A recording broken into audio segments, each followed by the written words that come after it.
안녕하십니까. 요즘 양자 컴퓨터 이야기가 여기저기서 나와서 좀 많이 찾아보았거든요. 이것저것 자료를 찾다 보니까 확률론이랑 정규분포 이야기도 나와서 이게 컴퓨터 관련 이야기인가 이런 생각을 좀 했어요. 솔직히 좀 어이가 없었던 게 정규분포나 확률론이 왜 컴퓨터에 등장을 하지? 이런 생각을 했거든요. 이런 건 보통 대통령 선거나 이런 거 할 때 적은 표본을 가지고서 추론하는 데 많이 쓰이거든요. 근데 이게 왜 컴퓨터에 나오나 이런 생각을 했죠. 그만큼 양자 컴퓨터는 우리가 알던 컴퓨터와는 많이 다른 세계의 이야기인데요. 제가 아는 한에서 한번 쉽게 풀어보도록 할게요.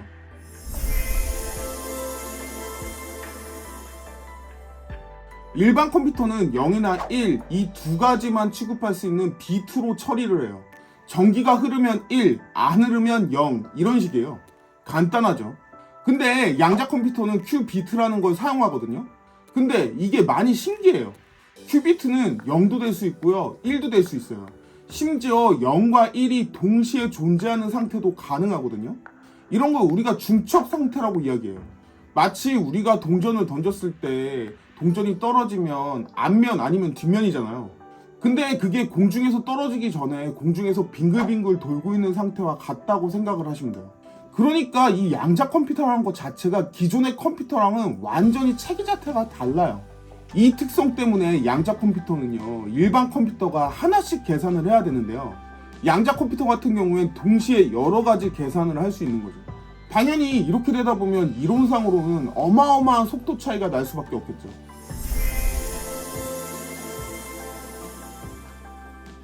고양이를 상자에 넣었더니 살아있으면서 죽어있다고요? 양자역학에서 유명한 슈레딩거의 고양이에 대한 이야기예요. 양자역학을 깔 때 많이 쓰이는 이야기죠. 한마디로 살아있는 고양이랑 죽어있는 고양이가 공존한다, 뭐 이런 게 말이 되냐, 이런 이야기인데요.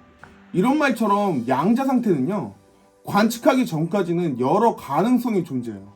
이론적으로는 멋있지만요, 이런 상태를 유지하는 건 매우 까다로운 일이에요. 양자 상태는 마치 비눗방울 같거든요. 조그만 외부 간섭에도 퍽 하고 터져버려요. 온도 변화나 진동, 전자기장 같은 걸 말하는 거죠. 이걸 디코히어런스, 양자 결맞음 소멸이라고 하는데요. 양자 컴퓨터의 가장 큰 적이에요. 실제 양자 컴퓨터를 동작시키려면 매우 여러 가지 어려운 환경이 존재를 하거든요. 일단 영하 273도 정도의 극저온 상태가 필요해요. 냉장고보다 수천 배 더 차가운 거죠. 거기다가 외부 진동도 완벽하게 차단해야 되고요. 전자기장의 간섭도 제거해야 돼요. 이러한 조건을 맞추기 위해서요, 양자 컴퓨터는 거대한 냉각 장치랑 복잡한 설비가 필요해요. 스마트폰이나 노트북처럼 들고 다니는 양자 컴퓨터요, 현재 기술로는 상상하기 힘들어요. 거기다 가장 큰 문제가 오류 문제예요. 양자 상태가 너무 불안정하거든요. 그러다 보니까 계산 과정에서 오류가 많이 발생을 해요. 일반 컴퓨터는 오류율이 천문학적으로 낮거든요. 대략 10의 18제곱분의 1 정도 돼요. 1000경분의 1 정도거든요. 근데 현재 양자 컴퓨터는 100번 연상할 때 한 번 이상의 오류가 발생해요. 그러니까 현재 컴퓨터는 오류가 거의 0이거든요. 근데 양자 컴퓨터는 오류가 1%가 넘어간다는 이야기죠. AI처럼 복잡한 계산에서 이런 오류들이 누적이 되면 결과를 전혀 신뢰할 수가 없게 돼요. 마치 요리 레시피에 모든 재료의 양을 1%씩 바꾸면요, 요리의 맛이 달라지겠죠. 그것과 비슷하다고 생각하시면 돼요. 조금 차이 나는 건 크게 문제가 없을 테지만요, 많이 차이 나는 건 문제가 다른 거죠. 그리고 또 문제가 있거든요. 실용적인 양자 컴퓨터가 되려면요, 많은 큐비트가 필요해요. 암호의 독이나 신약 개발 같이 복잡한 문제를 풀려면요, 수천, 수만 개의 안정적인 큐비트가 필요한데요. 현재 가장 앞서 있는 양자 컴퓨터도 100개에서 1000개 수준의 큐비트를 가지고 있어요. 그리고 그마저도 오류가 많은 상황이죠. 중국에서 발표한 105큐비트 양자 컴퓨터가 있고요. IBM의 1000큐비트 시스템이 개발되어져 있지만요, 이런 시스템들도 아직은 깨끗한 큐비트는 아니고요, 오류가 많은 시끄러운 큐비트예요.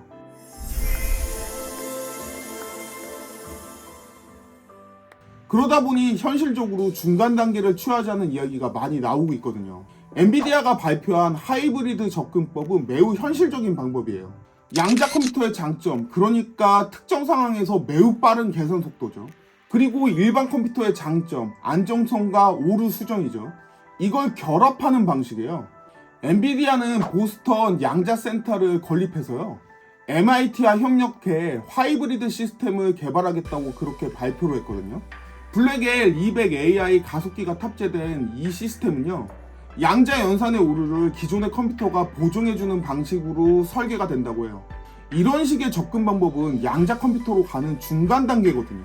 앞으로 수십 년간 가장 현실적인 방법이 될 가능성이 높은 거죠.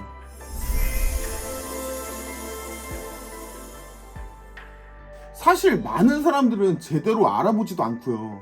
양자 컴퓨터에 대해서 그냥 찬양만 하고 있거든요.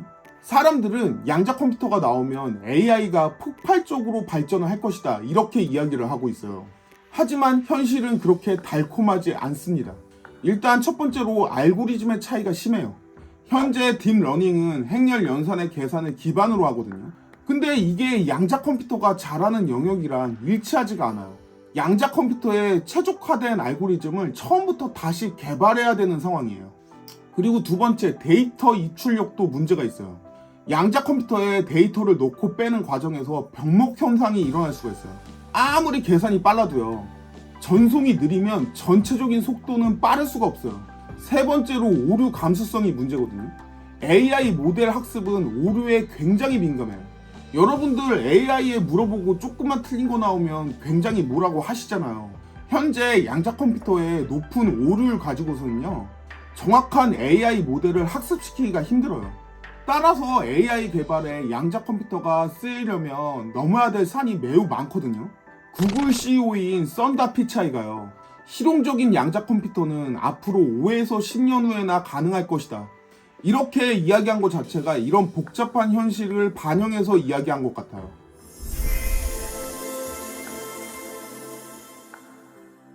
그러다 보니까 양자 컴퓨터에다 투자하려면 조금 머리가 아픈 상황이거든요. 양자 컴퓨터 관련주에 투자할 때는 다음과 같은 상황에 유의해야 돼요. 첫 번째가요, 타임라인의 비현실성이에요. 많은 스타트업과 기업들이요, 3년 내 상용화 같은 장밋빛 미래를 내놓거든요. 머스크가 자율주행이 나온다고 한 게 벌써 몇 년이 됐어요. 하지만 아직까지 자율주행은 나오지 않고 있죠. 이런 말들은요, 실제 기술 개발 속도를 생각을 하면요, 매우 비현실적일 때가 많아요. 양자 컴퓨터의 발전은 선형적이지가 않거든요. 예측하기도 힘들어요. 몇 년 내에 상용화? 듣기 좋은 말로 하는 거죠. 두 번째, 하이프 사이클의 함정이 있어요. 기술 투자에는 항상 하이프 사이클이 존재하거든요. 처음에는 과대 광고에 의해서 주가가 치솟아요. 그러다가 현실적인 한계에 부딪히면서요, 실망의 골짜기로 급락하는 패턴이죠. 양자 컴퓨터도 이런 사이클을 여러 번 반복할 가능성이 높아요. 사실이 그렇잖아요. 이런 기술이 나오는 게 시간이 오래 걸린다고 해도요, 사람들이 이걸 믿고서 주식을 많이 사면 주식의 가격은 올라가는 거거든요. 그러다 보니 가격의 변동성이 높을 수밖에 없는 거죠. 세 번째로, 진짜 가치는 어디에 있을까요? 완성된 양자 컴퓨터보다는요, 양자 생태계를 구성하는 부품, 소프트웨어, 알고리즘 개발 기업에 오히려 더 현실적인 투자의 기회가 있을지도 몰라요. 엔비디아의 접근법처럼요, 하이브리드 솔루션을 제공하는 기업들도 주목해 볼 필요가 있겠죠. 사실 AI 하지만요, AI 시대에 가장 돈을 많이 벌고 있는 기업이 엔비디아잖아요. 그런 거 생각해보면 사실 그 근처의 기업들을 눈여겨볼 필요가 있어요. 네 번째로, 양자 컴퓨터가 실제로 활용되는 분야가 어느 쪽일까 생각을 해보면요, 양자 컴퓨터가 먼저 활용될 분야는요, 일반인의 영역이 아니라요, 특수한 영역일 가능성이 높아요. 암호학 및 보안에 이용될 수가 있거든요. 현재의 암호 체계를 깨거나요, 아니면 새로운 암호 체계를 개발할 수 있겠죠. 계산이 워낙 빠르니까. 신약 개발에도 이용될 수가 있어요. 재료과학에도 이용이 될 수 있겠죠. 새로운 소재를 개발하는 거 이야기하는 거예요. 금융 리모델링에 이용이 될 수가 있을 거예요. 복잡한 위험에 대해서 분석할 수 있겠죠. 이런 분야랑 연결이 된 기업들이 양자 컴퓨터의 초기 수혜자가 될 가능성이 높아요.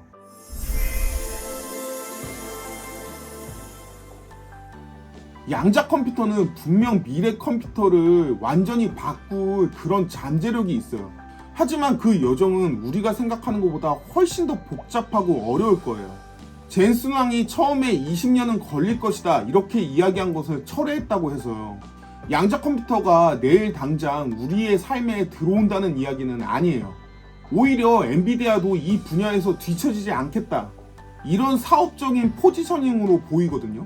투자자로서 화려한 미래 비전에 현혹되기보다는요. 기술의 현실적인 제약이랑요. 점진적인 발전 과정을 이해하는 게 중요해요. 양자 컴퓨터 기술이 발전하면서요. 기존 컴퓨터와 공존하는 하이브리드 시대가 오겠지만요. 완전한 양자 컴퓨터의 시대는 정말 먼 미래일 수 있어요. 지금 양자 컴퓨터 관련 주에 투자한다면요. 단기적인 수익보다는요. 10년 혹은 20년 아니면 그 이상의 장기적인 투자 관점에서 접근하는 게 맞아 보여요. 그리고 무엇보다요. 기술에 대한 깊은 이해 없이요. 단순히 미래 기술이라는 키워드만 보고요.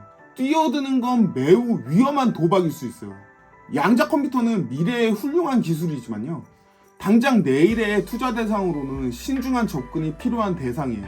화려한 미래를 예상하는 유튜버들의 말에 휩쓸리기보다는요.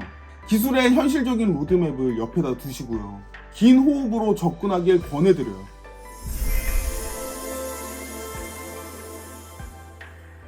솔직하게 제 생각을 말씀드리면요.